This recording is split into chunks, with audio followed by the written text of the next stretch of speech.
it's early. Welcome back to Switzerland after 7 years in the Philippines. Anong ginawa mo dun, te? Interview kita. Nasa bridge kami. Umaalog siya kapag may kamyong. Kapag may malaking truck or bus, umaalog siya. Ano ba yung kamyong, te? Hello? Hello? Pili kayo dyan sa mga tao sa likod. Pili lang kayo kung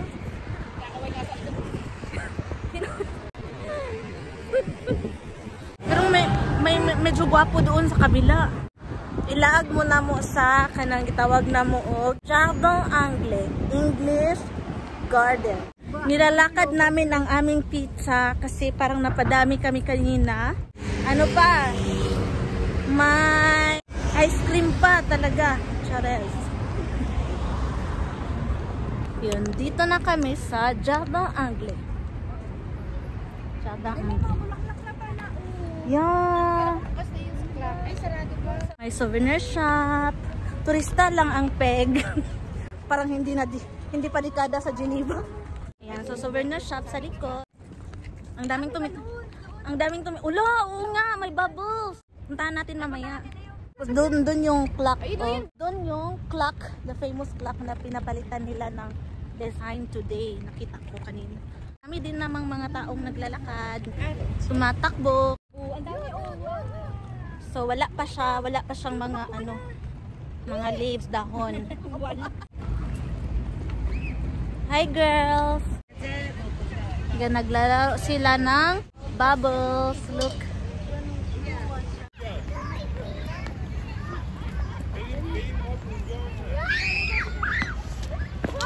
Dito kami pwede mag-picnic. Kapag summer, puno talaga to kapag summer. Mga tambay lang ang dito. Ay girl, dapat sa summer mag-swimming tayo dyan. Dito, swimming tayo dito. Wala pang mga dahon ng aming mga kahoy. Sa fountain.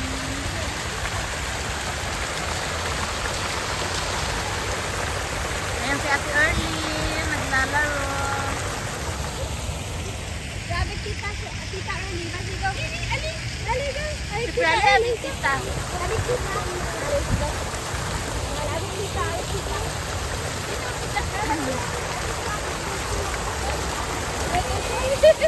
Kayo, ma'am. Ay, opo. Atas siya, kapag Ay.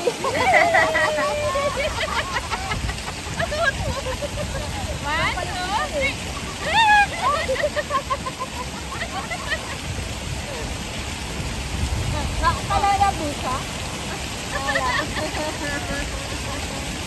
Yan guys, so naglalaro sila. Pero ayaw sila. Masaya sila sa kanilang araw.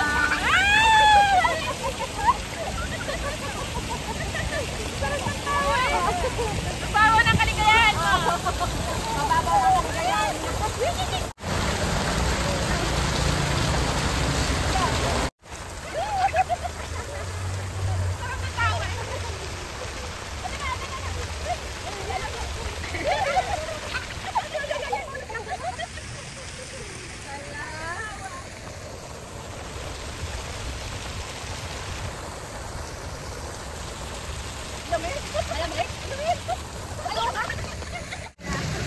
Ako'y nang-aamin ha!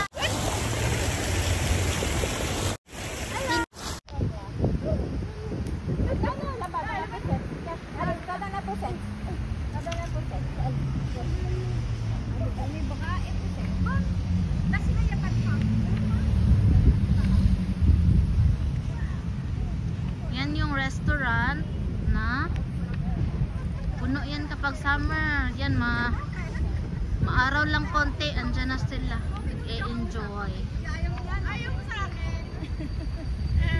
First time niya pa kasi nakita. Yan, wala pa talagang dahon for now. Mamumulaklak. Oh, tingnan nyo ang magnolia. Hindi pa naman yan bulaklak yung Manzanilla yan! last year pa yan. Hindi, bago yan! Tip! Ako yan! Oh, iwanan mo na yung straw.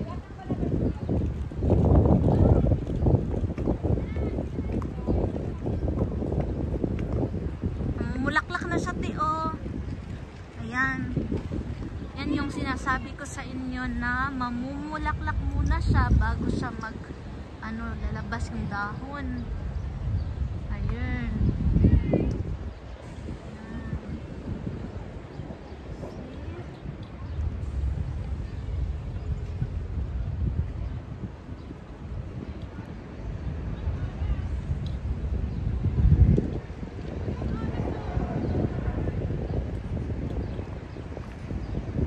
Magnolia, palabas na siya guys. Tingnan mo, palabas na siya, palabas na yung mga bulaklak. Ganun.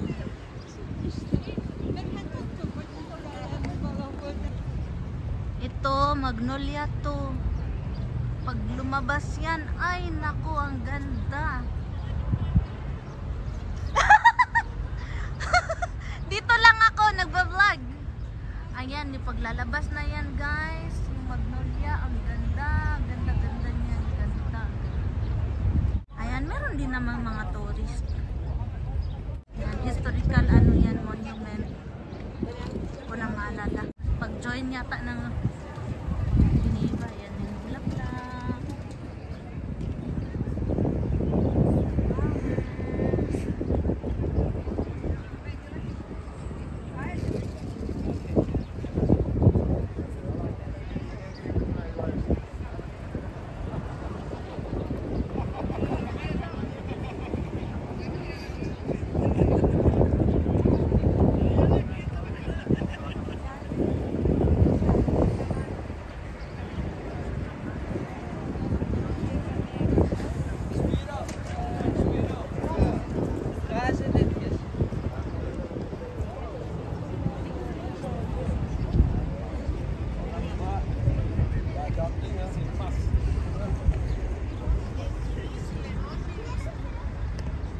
Kana nga monument na ang pag-join sa Canton Geneva sa Confederation Swiss Federation.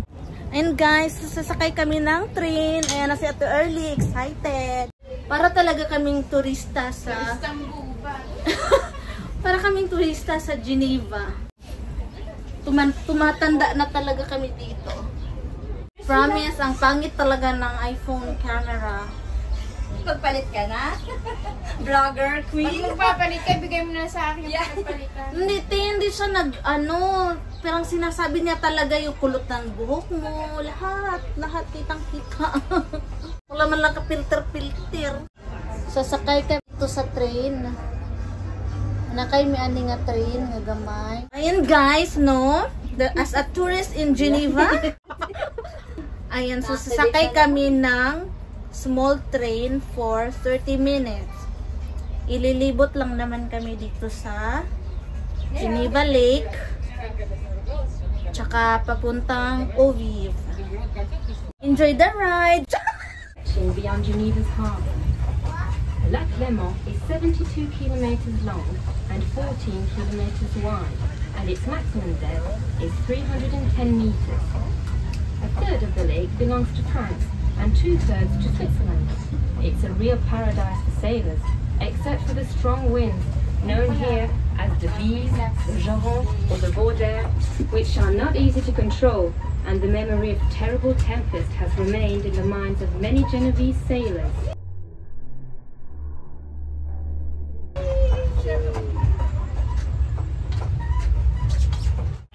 Ano pala siya, girl? Solar powered. Only by solar energy. My locomotive is run by an electric motor together with an 80-volt 600-amp battery. Alone, my battery weighs Girl, look at the 1,600 birds. kilos. I weigh 11 tons. Panoorin nyo na lang ang aking vlog. Ipapalo ka na namin. Ipapalo ko na lang. Ipapalo o ayan palo? Ipapalo! Andun ang mga mukha ninyo. Wag kayo, ha? Lalagyan ko pa ng bigote mga mukha nyo doon. Okay, sama ka sa akin. Ano daw? Kainis kayo. Harap-harapan talaga. Sabi ko sarap. Mahulog ka. Ako sila. You should be able to see the famous watershed. May sauna na dyan. Wala, no, karating na dito ang sauna. Part siguro to ng blue. Baka inayos na nilimin doon. Yan yung daanan papunta ng ano, Yung yan jet daw ay wala. papuntang may ano yata sila, maintenance maintenance to talaga. regulate the pressure of Geneva's drinking water, and it has now become the symbol of our city. Yes, it's the symbol of the city. Para ma-regulate niya yung pressure Ng drinking water. Tapos na yun naging symbol doon. Symbol na siya. Ano namin natin tututunan? Oo. Ganun pala yun. Ayan, mukhang summer na talaga, guys. Nag-hi sa akin ang tindero doon. Nag-hi siya sa akin. Ayan, dami na. Puno yan talaga kapag summer.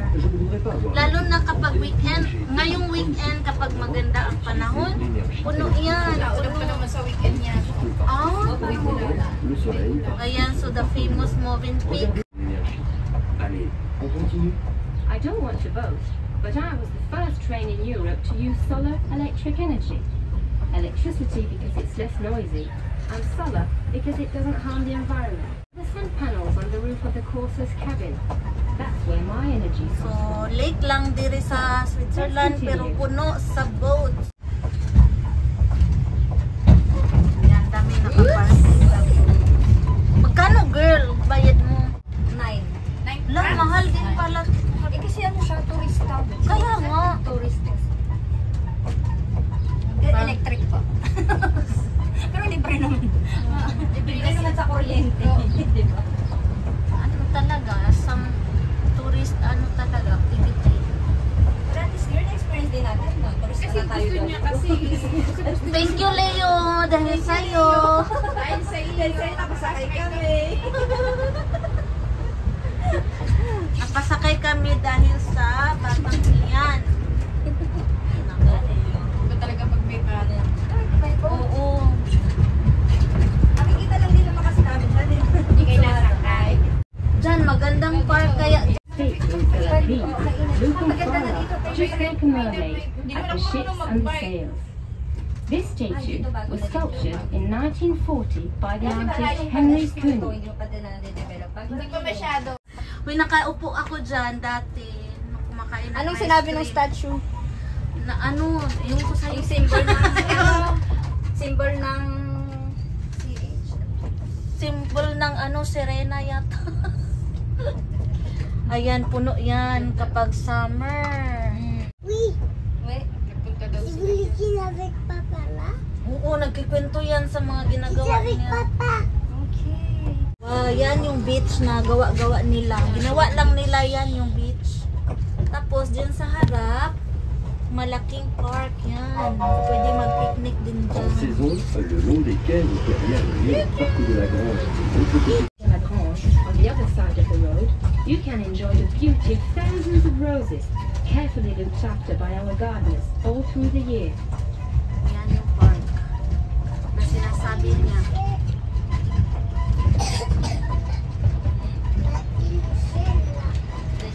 Malaki yan doon. Pwede kang mag-exercise.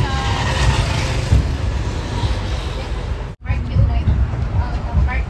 Anong tawag dun sa park na dyan? 30 minutes na ako eh. Tagal din pala, no? 30 minutes. Yan yung park na pwedeng mag-sunbathing, mag-picnic, ganun. On the other side of the lake, you can now see the most famous international organizations. First of all, the United Nations, of course, located in the yellow building on top of the hill of Tren. The impressive grey building with thousands of windows is the International Labour Office, and by the lake, behind the trees, hides the William Rappard Centre, which now shelters the World Trade Organization. Geneva owes its international and cosmopolitan recognition to these organizations and many others. Tsaka mga ano na malalaking rocks lang. Oo.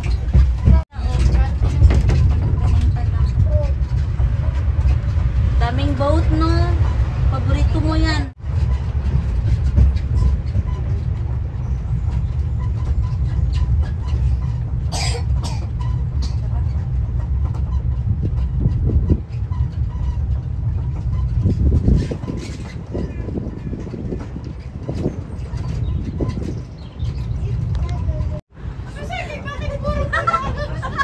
Walang bola.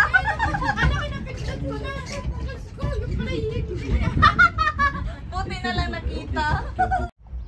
The Parc des Eaux Vives you can now see facing the lake was the property of Louis Favre, the engineer who built the Gothard Tunnel.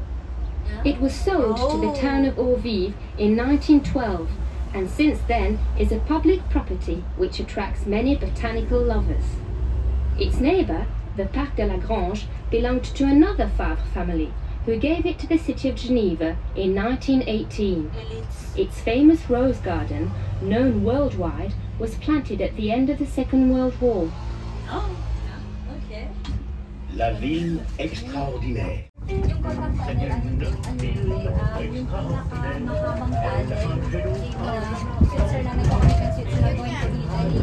Tapos nagpapagawang gawa, kayo ganyan travel. 2 years ago ba? 1 year ago? Ay, hindi, 2 years siguro. Basta before na, or after na po. Ang tagal nilang ginawa. Ginagawa na yung makina dito pa eh. Galing na.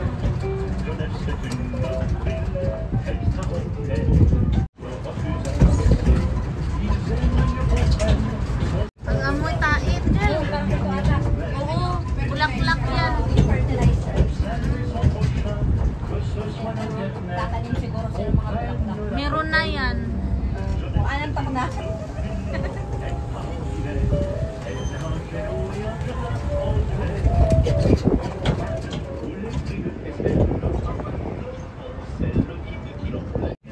Yan, the beach, the beach.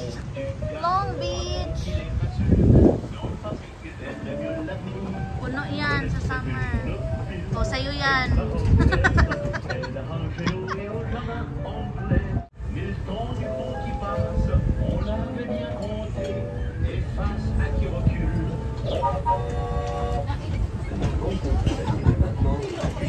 Ay, ikot ko pala siya talaga.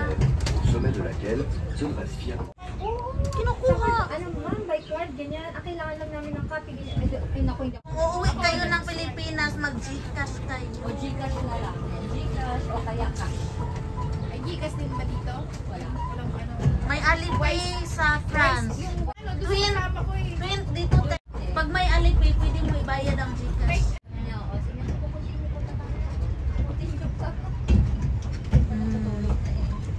Lapit. Matalino yan si Became after 800 the 22nd canton of Switzerland. Nowadays, Switzerland counts 26 cantons and half-cantons. There are nearly 7 million inhabitants in Switzerland, divided into 4 different Now it's 9 million, about 9 are a million. majority. Then the Swiss Flamands, who speak French, the Tessinois, who Updated speak ako dyan eh. Italian, and finally, Geneva is a welcoming city, and more than 1/3 of our inhabitants are foreigners. 1/3. 1/3 foreigners. Buti na rin na sumakay pala tayo. O diba, nakarami ka pa ng vlog. Nakarami pa ako ng video. Puno pa tong aking puno pa tong aking story. Patulog yan si Leo. Ang patulog dito eh. Nous voici de retour. We're now back in the English garden. It is named that way because unlike French parks where avenues are symmetrically constructed, the English garden was designed as a natural park with its paths bypassing the trees. The garden was laid out in the middle of the 14th century, Now we know. when luxurious palaces were starting to be built from the harbour.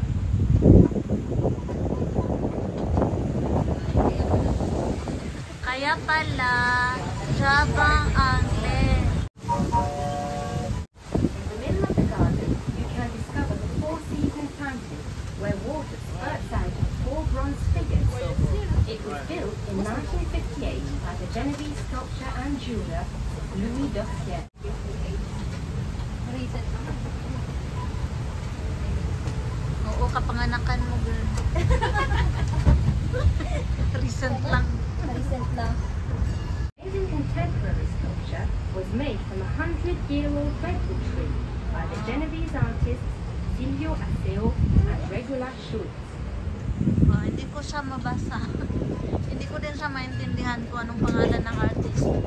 But anyway, gusto ko mamulak na yan. Mulaklak na yan. Pag namulaklak yan, Diyos ko. Ayan. Yan yung clock. Yan yung clock na pinapalitan nila. Here it comes, the famous flower clock, made up of 2,500 plants. It was created by Gardens of our city. Ang nice nila, nagbubungso pa. Ay, lalagyan ko lang.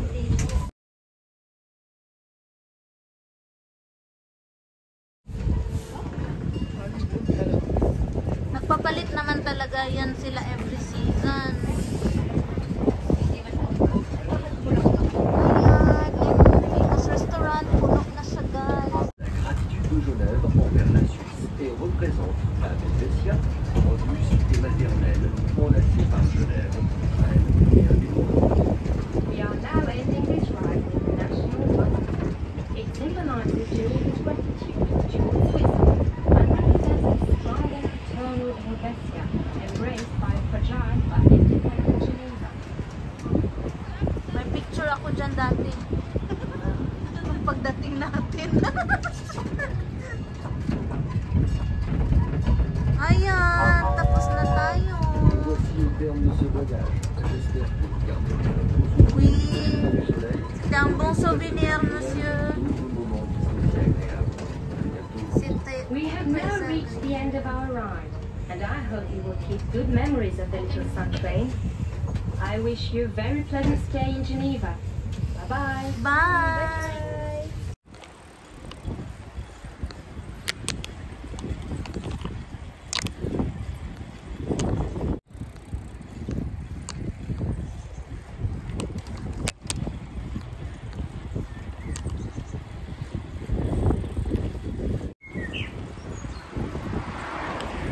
Forever young, I want to be forever young.